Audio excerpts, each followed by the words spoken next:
guys, my name is Zayden and this is Reap What You Sow Gardening. In this video, I think I mentioned it a couple of times that, oh my goodness, there's a snake pond in our backyard and it's overflowing, all that, but I want to actually show you it. I never really did videos on ponds or anything with water or, rain barrel, this is the first pond video. So let's do this. Funny story. I was having a little chat with my neighbor next door. I asked, she told me, that big crater by your well? I said, yeah. Back in 2007, there used to be a tree that fell. I'm thinking it's 2007 or something. I don't really know, but probably is. And it's been here ever since we moved here back in 2021, for years. So I put rocks around it. It's called a snake pond because I find snakes in it, okay? That's why I gotta keep it clean. Because the freaking snakes in there. I don't want snakes in there. Some people love snakes. I don't want to. I just, I don't want to get bit by a snake and go to Moses Cone because I have a poisonous snake bite. So over here, you're probably wondering, well, Zayden, why didn't you finish this side, blah, blah, blah. This over here, where the rocks are around the perimeter, this is for me to cross, safely during a flood if I ever need to take my dog poo or pee, or, pick up poo that I thought, flew away back there in the flood. So I said summer was the worst time for it to flood. I was wrong. Okay, summer and spring. Look at this. Middle of April. And over here, as you can see by this fence, you see this big divot? You see? This is where that water just, pumps out. Because there's their yard goes like this, and the other side goes like that, like a V. So there's a channel in the middle. If I can demonstrate it better, see? Look at this. This is what their yard is kind of like. The yard is like a V, and the channel is draining out water. So it's easier for them to recover than us, because we have flat land, toward kind of a slope, and the food plot. Thank God we built the food plot on a slope instead of just flat land. That would have been a moron move right there to keep it on flat land. But some people have it on flat land. That's great, but sometimes in the deep south they have well-draining soil because they're sandy silt.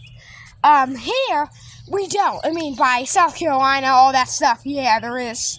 But here in North Carolina, all we have is clay. Okay, so here it's a little harder to have a food plot. So it's easier to grow, but it's harder, for it to drain. I didn't see anything in our new rows. I didn't see anything stopped up and, pushed against here. So it probably, is just flooding out of there. It didn't affect the plants or anything, thank God. But one thing the rain did affect positively is these onions. Okay, the other day these onions were not flowering. The other day, this onion flower is all wonky. Now it's up straight, how it's supposed to be. So thank you, Jesus, for another day in the rain. Because without rain, those things would just be like that. Killed over. So look at this. I know it looks like a hot dog or a canoe, but that's a nice shape. Because canoes are in water, so we got some weeds. Got an old Nerf dart.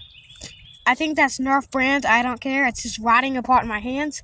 Threw it over there. So back here, David the Good is watching us. I saw your video on the yams one with the Discoria Awada one. So back there, those white things back there. Those white things. Those are blackberry flowers. So we have grapes, blackberries, hickories back here, tulip populars, empress trees. Look at this. So I don't know if you can see it, but let me try to find a yam plant, because there were yams back here. They were actually back here, some wild yams, the true yams. Sweet potatoes are not yams, okay? Even though they call them that, they're not. A yam is like a potato. Sweet potato has nothing to do with potatoes. They're not related in any way. And yams are not related to potatoes, okay? True yams are in Discoriaceae. Sweet potatoes are in the morning glory family, and regular potatoes, your classic russets and all that, are in the nightshade, which includes eggplants, tomatoes, capsicums, peppers, chilies, all that stuff. So, even dead wheat horse nettle. Okay, so there's some toxic plants in the nightshade family. But why am I rambling on about plants? But one thing that is exciting, this is gonna be fully built today. We're gonna have to, redo it and just start to build more of this greenhouse. So, it's not gonna be over here. It is sure not. But it's gonna be where my blackberry is. So let me show you where my blackberry. And no, it is not back there. I'm not that mad. It's gonna be right over here. If you can see. To this way, the greenhouse is gonna be. So, wait, I don't know, because there's like a spillway, mini spillway here. I don't want it to just start pouring in the greenhouse. So maybe, like this way, I don't know. We'll have to figure it out. I think over here will be the best about it. But over here, we're going to have to put bricks just to channel the water. So I'm not having water, gushing through my greenhouse. I mean, that's cool and all, yeah. Be a little warm in there, but mosquitoes, all that stuff, blah, blah, blah. I mean, the plants need moisture, but yeah, they don't need to be waterlogged. But maybe one day we'll put some bananas in the greenhouse, banana trees, dwarf banana trees, not those tall ones. And did you know that they're not even trees? They're a type of herb because they don't have any wood. They just have juice, like a potato plant or a pea plant, or a pumpkin plant. They're not trees, so. As always, I hope you enjoyed this video. If you did, give it a great, my thumb hurts thumbs up, because my thumb hurts, really, from holding this phone. Share this video around. Make sure you subscribe to Reap What You Sow Gardening. Hit the notifications bell so you don't miss any upload or post. I think my posts on my post tab, my poll tab, and all that stuff, community page. I think that comes with notifications too. And thanks for watching, and grow, grow, grow.